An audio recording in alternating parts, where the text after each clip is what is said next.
Hi guys, welcome back to my channel and another video. Today I'm going to show you how I painted these realistic red berries in my watercolour sketchbook using the wet on dry technique. So I'll talk briefly about what the wet on dry technique is and why I chose it for this painting. I'll also be discussing some of the pros and cons of painting wet on dry too, so I hope you enjoy the video and find it helpful.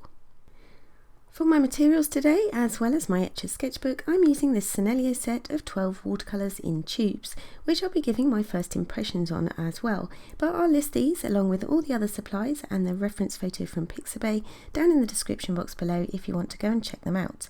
But without further ado, let's get on with the video. I'm not going to use all of the 12 colours in today's painting, but I may do a proper review of this set in a future video, so if that's something you'd like to see, then let me know in the comments section. I put out a small amount of the colours I did want to use on the flip out part of the tin, as I wanted to keep the colours separate. I began by drawing out my outline sketch using a red Prismacolor Col-erase pencil, and I was good to go. This Sennelier set also came with a size 3 round paintbrush, so I thought I'd use that in today's painting. So what is the wet on dry technique? Well, very simply, it means that you apply your watercolour onto dry paper. So your brush is wet and your paper is dry. This is in contrast to the wet in wet technique, of course, for watercolour, where you apply your wet paint onto wet paper. I like both techniques, but I chose to paint wet on dry today as it gives you a lot more control over where your paint goes, which is really good for small detailed paintings like this berry study. So I started out by painting a really light first wash of Sennelier red onto the dry paper, and I went all over the raspberry, still avoiding any bright white highlight areas though that I could see on my reference photo.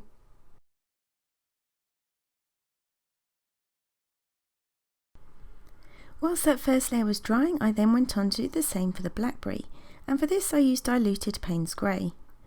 With the wet on dry technique, I have a lot less water on my paper, which means it dries a lot quicker, so I can paint neighbouring segments of the berries without worrying that they'll bleed or blend together.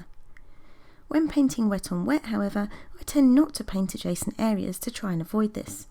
It's not a huge deal, but might mean you have to plan ahead a bit more, and I demonstrated this in the pansy video I posted last week.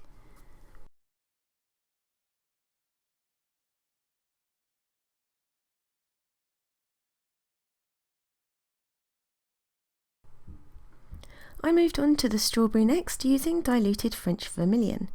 This berry I found a bit more difficult as the details were so tiny, so I concentrated on leaving the main highlight areas free of paint and lightly painted around the seeds, which I painted using Sennelier yellow light.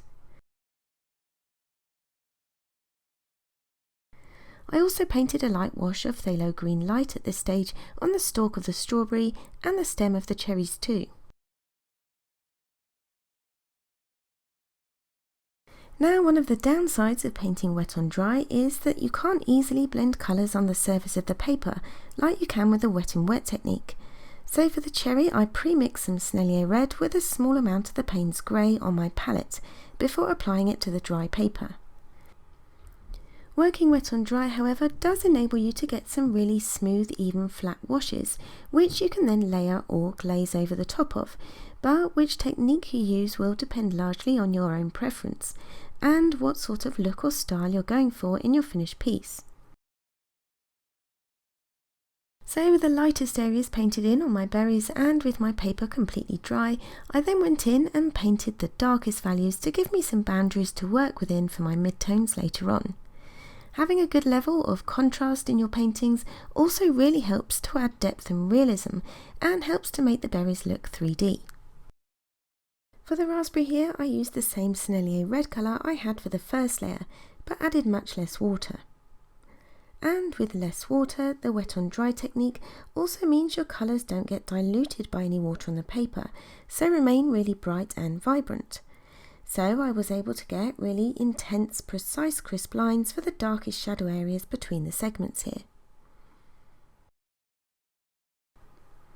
I used the same technique for the other berries too, using my reference photo to first pick out the darkest areas on each and simply using a more concentrated paint mix of the same colour I used in the first layers to paint them in.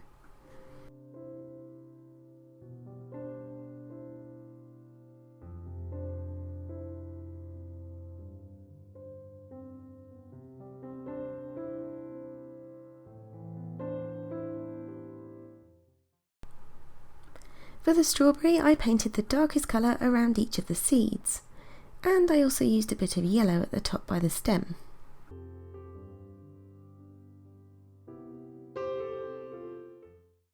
Finally, I mixed up more concentrated Sennelier red and Payne's grey together for the smoother surface of the cherry. For this to look really shiny, I need a lot of contrast between the lightest highlight and the darkest red tones of the skin. But working wet on dry doesn't mean I can't still soften out some of those paint edges with a clean damp brush. You can also still add multiple layers to your paintings just as you would when using most other watercolour techniques, as long as the previous layers are dry. It's just a more controlled way of painting, so maybe perhaps a good technique for a beginner to try, but let me know your thoughts in the comments section below. So back to the berries, and with the darkest and lightest values in, I'm now filling in the midtones. I'm still using the same colours for each berry as before, just varying the amount of water I mix in before applying the paint to the paper.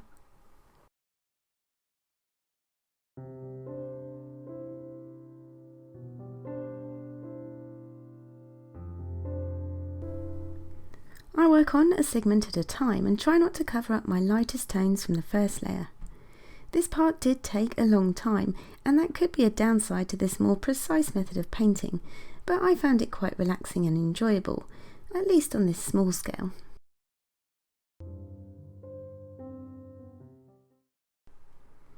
It was really fun to see the berries come to life, and I really enjoyed the bright, vibrant red tones from this Sennelier set. If you're not familiar with Sennelier watercolours, they are formulated with honey, which gives them added vibrancy as well as acting as a preservative.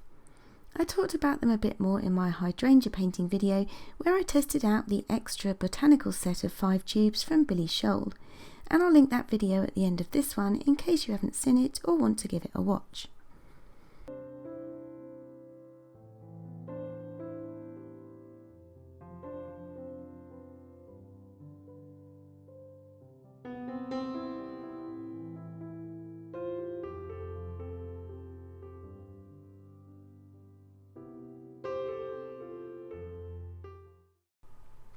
I built up the next layer on the strawberry as I had before, again though being careful to avoid covering up the highlights and the lightest parts that I'd painted in earlier. With hindsight though, I think it would have been better to have used masking fluid on the seeds, as painting around them was super fiddly, but I have to say the size 3 brush that came in the tin was pretty good at keeping a good point, so I muddled through.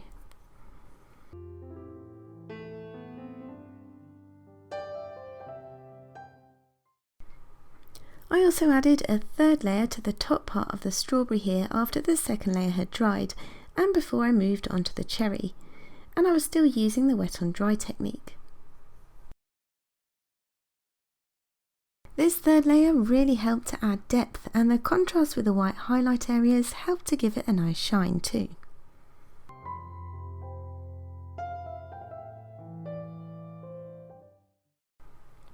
When it came to the cherry, like the strawberry, I also needed to add several layers to build up the colour intensity I needed to really make it shine.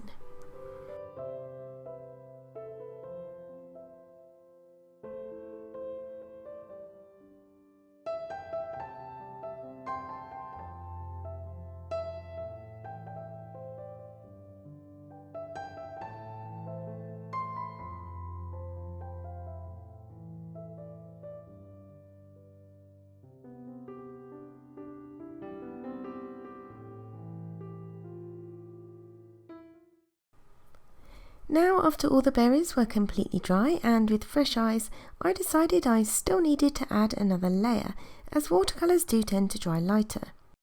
If you're ever unsure if your values are right though, you can easily check just by converting both your reference photo and your painting to black and white, as it makes it easier to see where you might need to change things up a bit. And I think it was also this layer that finally brought the strawberry out of that awkward ugly phase, so it was definitely worth doing. And as much as painting wet on dry may be less spontaneous, more predictable, and arguably less exciting than painting wet on wet, you can effectively paint some really rich, luminous and realistic paintings with that added level of control. The one thing I do miss though with painting wet on dry is being able to play around with mixing colours on the surface of wet paper, as I think it adds interest to what ordinarily might just be a single flat colour. But let me know which method of watercolour painting you prefer in the comments box below. For me, I like to use a mixture of both techniques in a painting and take advantage of each to add interest and variety, but I think it also depends on what you want to paint and the result you want to achieve. I was aiming for realism with these berries today, and just to really make them pop off the page, I went in with the opaque titanium white watercolour I've been really enjoying from the Billy Scholl Etchr set I mentioned. If you don't have this though, you can always use a white gel pen or white gouache for example.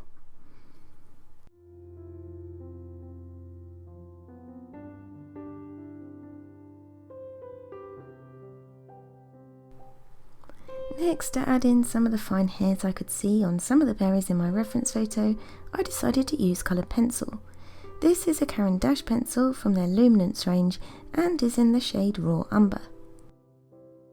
It was a really easy way to add these finishing touches, and I'm quite pleased with how it turned out. It was also really nice to paint a subject that I haven't tried before and take advantage of the really bright Sennelier watercolours in this 12 tube set.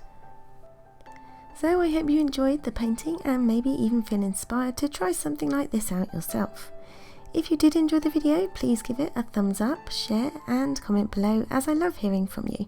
And if you are new to my channel, please subscribe and hit the bell icon to be notified as soon as I upload a new video. Here are a few more videos you might enjoy, so thank you so much for watching, and whatever you're doing, stay safe, take care, and I'll see you all in the next one. Bye!